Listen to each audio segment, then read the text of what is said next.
Hey, so today I want to talk about Nicolas Cage's Pick. Pick, as in like pick, oink oink. This film was directed by a first-time director, and it's also written by him. I'm kind of blanking on his name, but what I want to talk about is how this film is, because at this point I feel like the name Pick is itself a big spoiler. I would have much preferred if they kept it like a ominous or vague thing, because the poster, the trailer, and the name of the film seems like all done by the marketing team, who kind of wanted to push this film into on the backs of what Nic Cage is doing right now, because one could argue Nic Cage is at height of his power. I think of it like as if Nic Cage has like a biopic, this would be the point in his career that sees the massive rise. The earlier in his career he may see a lot of rise and fall and controversies, but this is the time that is Nic Cage is just going steadily up and up and up. That's why we have a Nic Cage biopic coming on, where Nic Cage plays himself, and the film is called The Massive Weight of Unbearable Talent. That's just good flexing. But what I want to say is that this film is unlike almost any film you have seen in this genre or hope in this genre, or anything could happen. Now I would not spoil for you. You may have heard a lot of things about the internet. If you know one thing, is that everybody likes this film, and I do like this film. But what I want to say is that this film you have to see kind of through your feeling, through your heart. I know that might sound like a cliche and people don't know what that means, but what that means is you can't actually feel or talk about what's on the surface. It's what's unsaid, what's beneath the surface actually counts in this film. The journey that Nic Cage's character took, and the way characters interact with each other, the way the events transpire, has nothing to do with what's actually happening with the screen. Things are happening in a sense that they kind of talk with us about the journey we're in, what life is about, what we should value in life, what is not valuable, stuff like that. I know this is like a lot of vague things, and I am going to give this review absolutely vague, because you do not necessarily need to know anything about this plot.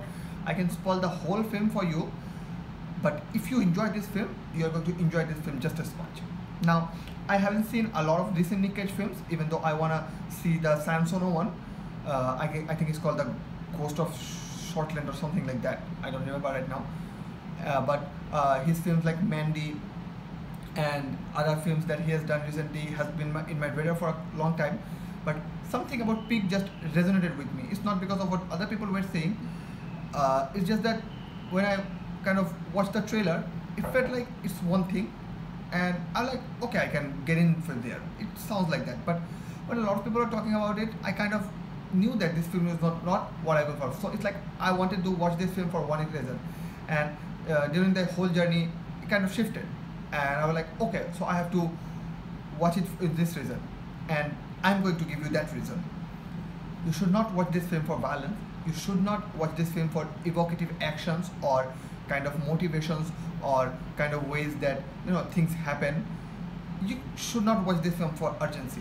What you should see this film for, actor kind of solidifying himself in the way that he is truly one of the greatest performers this generation or the whole Hollywood acting generation has ever seen. I know a lot of people keep talking about if Nic Cage is a good or bad. I am good or bad actor, but me personally, I've never had that issue. I've always kind of knew Nicolas Cage is a good actor. It's just a matter of when he's going to give that effort and when he's not going to give that effort.